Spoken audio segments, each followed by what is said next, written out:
Bien, volvemos con Gastón Pacheco, presidente de ADEX. ADEX ha hecho una propuesta muy interesante y que también ha sido muy polémica, que es bajar considerablemente el IGB a 10%. Se ha venido diciendo también, hasta donde entiendo, equivocadamente, que ADEX ha hecho la propuesta de reducir las vacaciones de las que gozan los trabajadores de 1 mes a 7 días. Y bueno, vamos a hablar de esto con su presidente. Gastón, bienvenido a Rumbo Económico. ¿Cómo estás? Gracias, Enrique. Empecemos con el tema de las vacaciones, porque me parece que ahí ha habido cierta mala información, ¿no? Correcto. Nuestra propuesta es, bueno, en primer lugar, nosotros lo que pretendemos es que se formalice el país. Claro. Lo que estamos planteando son medidas en distintos frentes que lleven al objetivo final, que es formalizar el país, porque ese es el gran problema que tenemos y que nos va a impedir el crecimiento económico, nos va a impedir alcanzar justicia social, que es finalmente lo que todos queremos, vivir en un país en crecimiento, en armonía y con paz social. Claro, y teniendo en cuenta además que 7 de cada 10 trabajadores trabajan en el sector informal y alrededor de casi 70% de las empresas son informales, no es cosa pequeña. Casi 90% de las unidades productivas son informales. O sea, prácticamente lo que tenemos es una burbuja de formalidad, una burbuja de legalidad. Entonces nuestra propuesta apunta a atacar ese problema desde varios frentes y creemos que los dos más importantes son el tributario y el laboral. En el tema laboral, lo que nosotros son decimos... lo más importante porque cruzan a todos los sectores. A todos los sectores, efectivamente. Y tienen que ver con la vida cotidiana de todos los peruanos. Claro. La propuesta por el lado laboral es reconociendo los derechos adquiridos actuales. El régimen general que existe hoy día no lo tocamos. Eso que siga funcionando, el trabajador que tiene 30 días de vacaciones, que la siga aprovechando, todos los beneficios que se otorgan bajo el régimen actual continuarían. Lo que nosotros planteamos es que eso, como tú bien dices, solo alcanza a 3 de cada 10. Sí. Entonces los otros 7 no tienen nada. Claro. Para esos que no tienen nada, nosotros estamos planteando darles 7 días de vacaciones. Ajá. Entonces no es que decimos que se bajen las vacaciones de 30 días a 7. Lo que estamos diciendo es que suban de 0 días a 7. Digamos, los nuevos contratos laborales que se firmen de ahora en adelante. Exactamente, Ahora, en un nuevo régimen laboral. Eso es polémico, ¿no? Porque mucha gente dice, oye, ¿qué tal raza? Yo probablemente sí hubiese tenido la oportunidad de entrar al mercado formal con 30, ¿no? Y ahora voy a entrar con 7. Y lo sienten pues como una disminución grave de los derechos laborales. Exacto, pero lo que nosotros planteamos también es que la relación laboral se debe regir por un contrato entre las partes. Ajá. Entonces, si un trabajador tiene la capacidad de negociar mejores condiciones, lo puede hacer. De hecho, lo hace actualmente. No es que todos los peruanos trabajan ganando el sueldo mínimo. Ajá. Todos tienen una cierta capacidad de negociación. Lo que no podemos hacer es que por defender el derecho de la minoría afectemos a la gran mayoría. Y el problema es que esa gran mayoría es anónima, no tiene voz, no tiene quien lo defienda.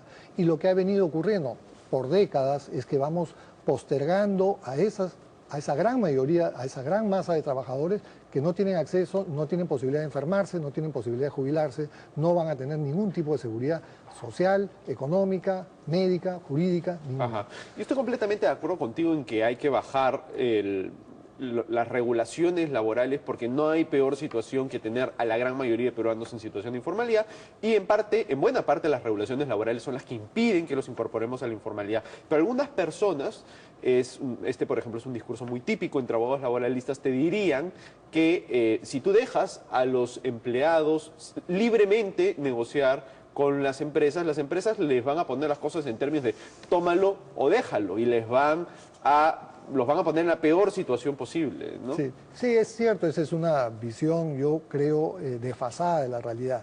Las empresas modernas requieren trabajadores capacitados y requieren trabajadores motivados. Si un empleador no sabe desarrollar una buena relación con sus trabajadores, los va a perder. Y si no los pierde él, la competencia se va a encargar de eliminarlo del mercado. Entonces, eso está entendido por todos los empresarios. Esa visión puede haber sido válida en los años 70 en el Perú, cuando la economía estaba cerrada, cuando no había competencia, y entonces los empresarios efectivamente podían disponer casi a su libre albedrío la forma y la regulación del trabajo. Pero hoy en día el empleador en muchos casos no tiene capacidad para negociar. Cuando una casa periodística requiere un periodista bueno, lo va a contratar, no lo va a contratar por el sueldo mínimo, le tiene que ofrecer algo mejor que lo que ya tiene. Claro, si le ofrecen el sueldo mínimo, simplemente él se va a buscar trabajo a otro lado, ¿no? Entonces, esa dinámica es en la cual todavía mucha gente no tiene fe y no se da cuenta que este crecimiento económico que estamos teniendo justamente ha impulsado eso, ha impulsado una gran competencia entre las empresas para ofrecer empleos de mejor calidad. Y eso es muy saludable. Justamente lo que nosotros buscamos es que eso se mantenga, que se vuelva a impulsar la capacidad empresarial en el Perú para que justamente haya más demanda de trabajo. De acuerdo, ahora vamos con la propuesta de bajar el IGB a 10%. A mí me parecería estupendo, no todo costaría menos, sin embargo, ¿es fiscalmente posible? Sí es fiscalmente posible. Antes de entrar al detalle, quiero decirte que las propuestas van amarradas, no podemos hacer solo una cosa, porque una de las cosas que se ha dicho es que el régimen laboral agrario que nosotros estamos planteando ya existe y no ha resuelto el problema. Efectivamente no lo ha resuelto. Sí ha demostrado ser el más eficaz de todos los que existen ahora, es el que más gente ha incorporado a la formalidad, dándoles acceso a seguridad y a otros beneficios. Pero obviamente no ha resuelto todo el problema, porque hay otros frentes que atacar. Uno de esos frentes es el tributario. En el campo tributario, la existencia de un IGB alto es como la existencia de un arancel entre países. Claro. Tenemos un país formal y un país informal. En ese país informal no se paga IGB. Exacto. Y entonces la diferencia de tasas que hay entre uno y otro es demasiado alta, es un incentivo permanente. En muchas industrias 18% no es el retorno que tiene el empresario. Claro. Entonces el incentivo a pasarse a la informalidad es enorme. Entonces necesitamos gradualmente adecuar la realidad. Si hiciéramos el ajuste de una sola vez, posiblemente habría un impacto muy fuerte en bajada de precios, pero sí tendríamos problemas fiscales. Por eso nosotros planteamos que esta reducción se haga anualmente 2 puntos por año. De esa manera hay un impacto en la reducción de precios, es un impacto menor, pero sobre todo hay un incentivo creciente a dejar de ser informal. ¿Y ese 2% anual cuánto? ¿Ustedes han hecho el cálculo de cuánto significa en pérdida fiscal? Sí, en el pico. Es decir, cuando ya lleguemos al 10%, el impacto fiscal que hemos calculado es menos de la mitad de lo que tenemos en el Fondo de Estabilización Fiscal. Es decir, podríamos sin ningún problema usar recursos que tenemos ahorrados para financiar este bache que tendríamos. Claro, ahora, ¿cuánto te dura ese fondo?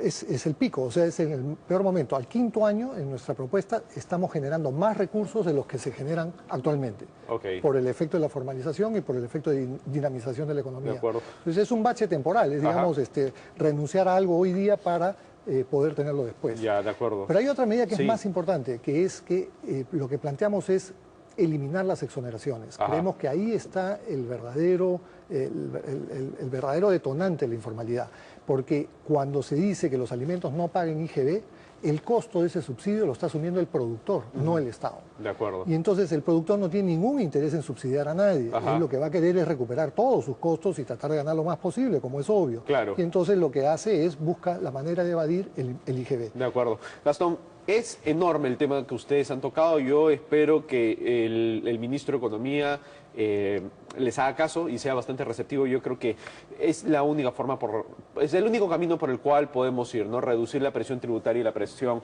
laboral. Te lo agradezco mucho. Gracias por venir a Rumbo Económico. Bien, nos vamos a una pausa y volvemos con el programa. Scotiabank, descubre lo que puedes lograr.